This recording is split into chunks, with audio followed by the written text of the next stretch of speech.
Alors maintenant, je vous propose d'écouter, ce sera le dernier témoignage, c'est le témoignage de frère Thomas. Alors c'est un novice, il a 28 ans, il est entré à la Trappe il y a 18 mois et il était photographe professionnel à Paris dans une grande agence. Et alors c'est lui d'ailleurs que vous allez entendre qui dit que Dieu l'a attrapé. Le Seigneur m'a attrapé ici, à l'âge de 9 ans. Je crois qu'on avait rendez-vous ensemble, et ici, particulièrement. Et puis ça a été un cheminement et le fil rouge de ma courte vie jusqu'à un événement bien particulier qui a fait que j'ai décidé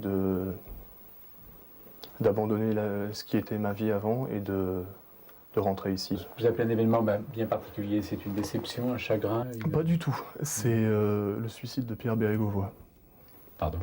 Oui, alors ça peut paraître curieux, mais ce soir-là, les événements ont fait que j'ai essayé d'avoir une image et que je me suis retrouvé avec un ami sur un toit qui jouxtait le Val-de-Grâce.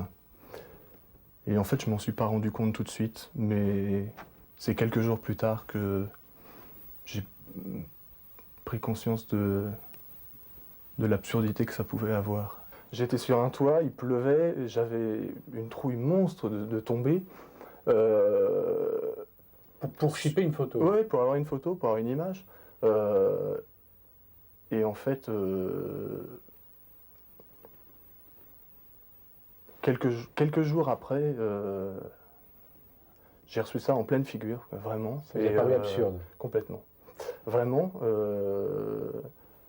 Et ce qui me paraissait absurde, c'était le contraste entre l'espèce de recherche d'un coup complètement éphémère et la mort d'un homme, et particulièrement quelqu'un qui s'était donné la mort, et quelqu'un qui était un personnage éminemment public.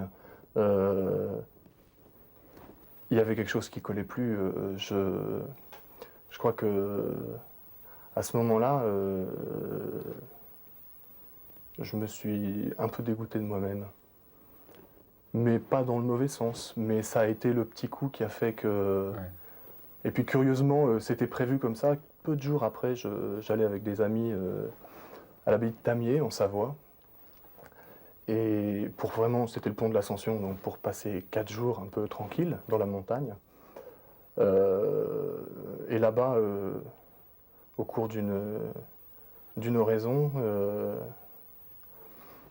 où j'ai un peu ressassé tout ça, j'ai vraiment senti Dieu qui me disait « Bon, maintenant, il faut que tu viennes. » Et alors ça veut dire quoi? J'ai senti Dieu qui me disait...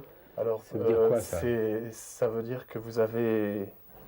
Moi, j'emploie souvent un vocabulaire qui a trait au feu pour ça. Une flamme intérieure, quelque chose qui vous brûle, qui vous brûle les entrailles et qui fait que même si vous essayez de mettre le plus d'eau possible dessus pour atténuer la flamme, elle continue à brûler et arrive un moment où vous acquiescez. Et c'est à ce moment-là, à Tamier, pendant une oraison, que j'ai capitulé, parce qu'en fait, je refusais la capitulation depuis un certain temps. Et puis là, vraiment, j'ai dit bon, me voici, mais maintenant, il va falloir bosser derrière, parce qu'il y a des choses à laisser, il y a des gens à laisser. Il y a un choix de vie radicalement opposé avec celui que je menais avant. Mais sur le moment, je me suis dit, avec la grâce de Dieu et le secours de quelques prières de gens que je connaissais, on pourrait y arriver. Bon, a priori, je crois qu'on y est arrivé, oui. Et je crois que je regrette pas le choix que j'ai fait ce jour-là, à ce moment-là.